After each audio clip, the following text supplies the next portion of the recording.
नमस्कार, आदाब। मैं हूं अबुल नस्र इकबाल। मन की बात साहिब करते हैं, जनता सिर्फ सुनती है। हम और आप सिर्फ सुनते हैं, इसके सिवा हमारे पास और कोई विकल्प है भी नहीं।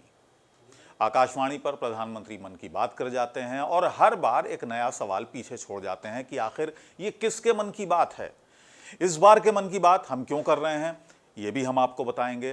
पहले हम आपको दिखाते हैं और सुनवाते हैं आपको कि प्रधानमंत्री ने इस बार के मन की बात में क्या क्या सवाल पूछे, क्यों पूछे, आखिर वो ये खेल क्यों खेल रहे थे, उन्होंने मन की बात को कौन बनेगा करोड़पति की तर्ज पर आखिर क्यों बनाया।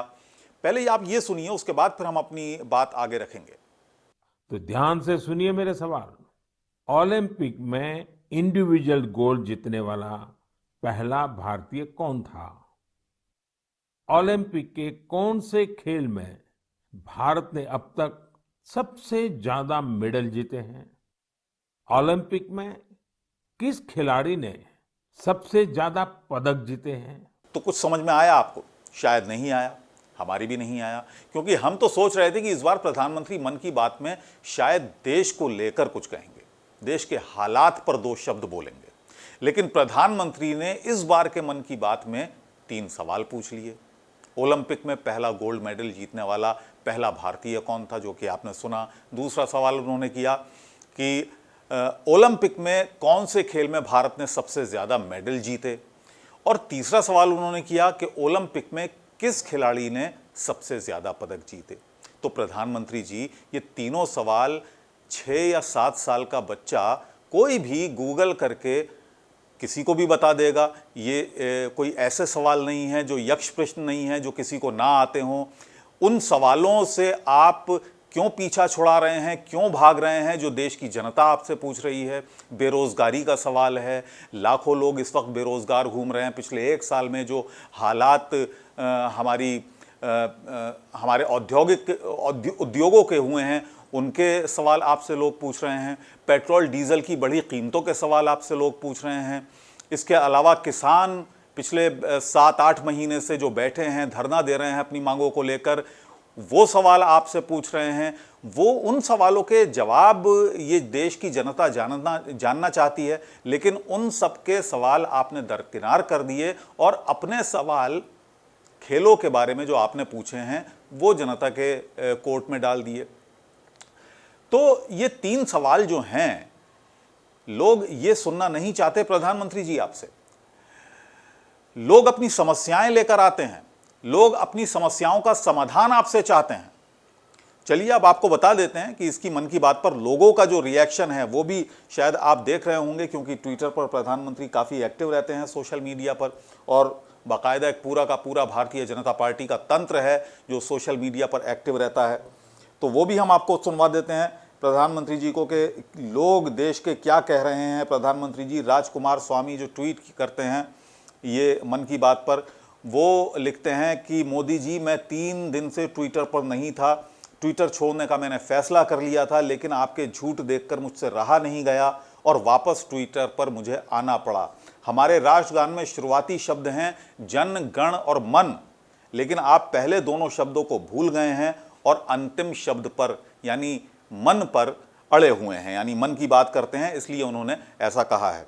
एक और ट्विटर पर कमेंट आया है और प्रधानमंत्री के ही जवाब में ये आया है, मन की बात के ऊपर ये कमेंट आया है, और उन्होंने एक तस्वीर के साथ शेयर किया है। 2012 की तस्वीर है, जब प्रधानमंत्री ने देश की कांग्रेस सरकार पर ये आरोप लगाए थे कि देश में जो पेट्रोल और डीजल के दाम हैं वो सबसे बड़ी चुनौती है और वो लोगों की सबसे बड़ी परेशानी है और इस पर कांग्रेस को कुछ करना चाहिए। ये 2012 का ट्वीट उन्होंने नरेंद्र मोदी जी का किया है। तो इस पर वो सवाल पूछ रहे थे उस वक्त की कांग्रेस सरकार से। लेकिन इस वक्त आपको मालूम है कि देश में पिछले 1 साल की अगर हम बात करें तो लगभग 22 या 23 बार ऐसा है जब पेट्रोल और डीजल के दाम बढ़े हैं। ये उस वक्त की बात है जब पेट्रोल डीजल 50 रुपए लीटर के लगभग था और आज 100 के करीब ये पहुंच गया है, और कई स्टेट्स में तो 100 से ऊपर इसके दाम हो गए हैं पेट्रोल के। उस वक्त भी प्रधानमंत्री उसकी बात नहीं कर रहे। सरकार में बैठा कोई मंत्री पेट्रोल डीजल पर आनाकानी करता है, सवालों से कन्नी काटता है। तो ये हाल है। तो ये दीप हैं, उन्होंने ट्वीट किया है प्रधानमंत्री के जवाब में। उन्होंने लिखा है कि मन की बात छोड़िए, पहले विनाश को देखिए। विकास की बात हुई नहीं, बस विनाश होता जा रहा है। 130 करोड़ लोगों को कैसे मूर्ख बनाया गया है, कोई आपसे सीखे। ये आपके ही शब्द हैं मोदी जी। बढ़ते पेट्रोल डीजल के दामों पर आपकी चुप्पी बता रही है कि आप भी खून चूस रहे हैं। काफ़ी इन्होंने कड़े शब्दों का इस्तेमाल किया है बहरहाल, लेकिन ये लोगों के मन की बात है, लोगों की भावना है। इसके अलावा पिछले 1 साल से अगर हम देखें तो ग्राफ प्रधानमंत्री की मन की बात का लगातार नीचे आ रहा है। यूट्यूब पर जितने भी पेज हैं, तमाम चैनल्स के पेज हैं, उस पर अगर आप डिसलाइक की तादाद देखेंगे तो आपको पता लगेगा कि जो परसेंटेज लोगों की निकलेगी डिसलाइक जो कर रहे हैं प्रधानमंत्री के मन की बात को, उसका अंदाज़ा आपको एक हो जाएगा। मैं आपको दिखाता हूं, ये स्क्रीन पर आप देखिए।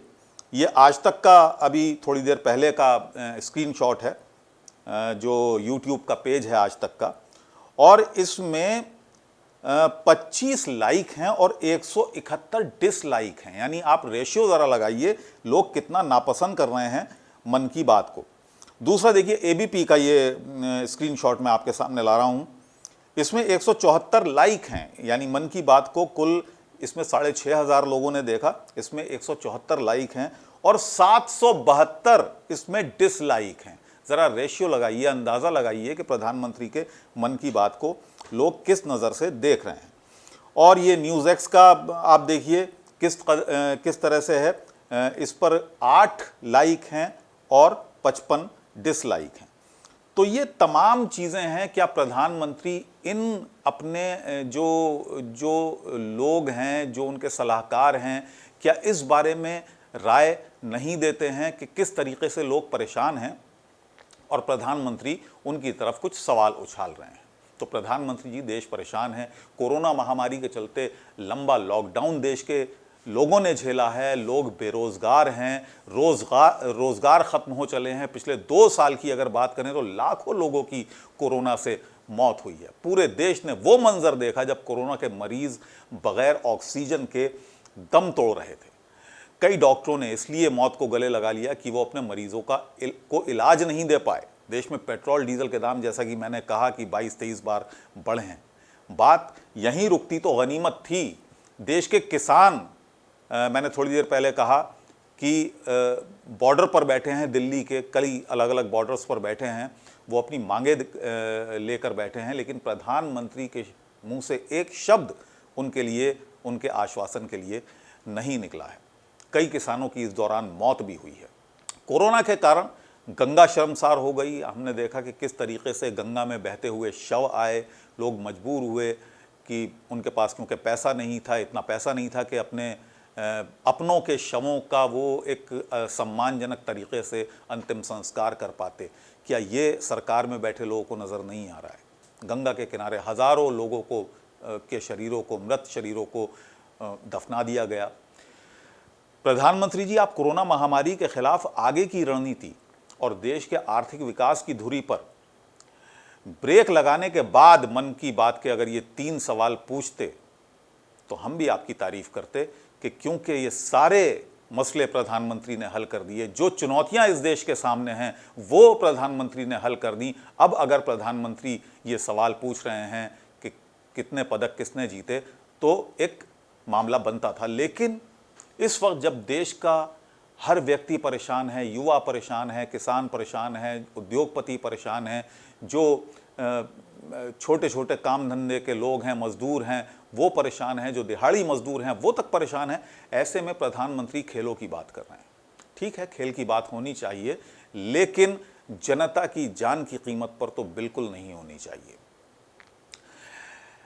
कम से कम साधारण आदमी जो बेरोजगार है, रोजगार के लिए भटक रहा है, दर दर की ठोकरें खाकर अपने लोगों के इलाज कराते कराते कई लोग कंगाल हो गए, उसके लिए भी अगर 2 शब्द कह देते और उसके बाद अगर खेल की बात करते, उसके बाद पदकों की बात करते, उसके बाद ओलंपिक की बात करते, तो शायद देश के लोगों को लगता कि आपने देश के मन की बात की। लेकिन आप सिर्फ वो कहते हैं जो आपको अच्छी लगती है। आप मन की बात में सिर्फ और सिर्फ अपने मन की बात कहते हैं। प्रधानमंत्री जी, लोग टूट रहे हैं, आत्महत्या करने पर मजबूर हो रहे हैं, परिवार के साथ बेरोजगारी से लगातार तंग आकर मौत को गले लगाना बेहतर समझ रहे हैं। ऐसे में मन की बात से बेहतर यह है कि इस देश के जो अहम मुद्दे हैं उनको नज़र में रखकर काम किया जाए, उसको संभाला जाए, क्योंकि ये जनता है और ये कभी भूलती नहीं है। ये मुझसे बेहतर शायद आप जानते हैं, आपके सलाहकार जानते हैं और पूरी सरकार ये जानती है। पिछली बार भी आपने नारा दिया था जब कांग्रेस की सरकार थी 2014 में, तो आपने एक एड कैंपेन चलाया था, बहुत बड़ा एड कैंपेन था और तमाम मीडिया पर यह एड कैंपेन छा गया था, जिसमें आप कांग्रेस के लोगों को, कांग्रेस के नेताओं को और तमाम कांग्रेसियों और कांग्रेस की सरकार को ये सवाल पूछते थे जो आज मैं आपसे पूछ रहा हूं। आज हमारा चैनल आपसे पूछ रहा है। ये तमाम सवाल वही सवाल हैं जो पहले आप पूछते थे, आज हम आपसे पूछ रहे हैं। और उसमें आपने एक नारा दिया था कि जनता कभी माफ नहीं करेगी। मुझे इजाजत दीजिए।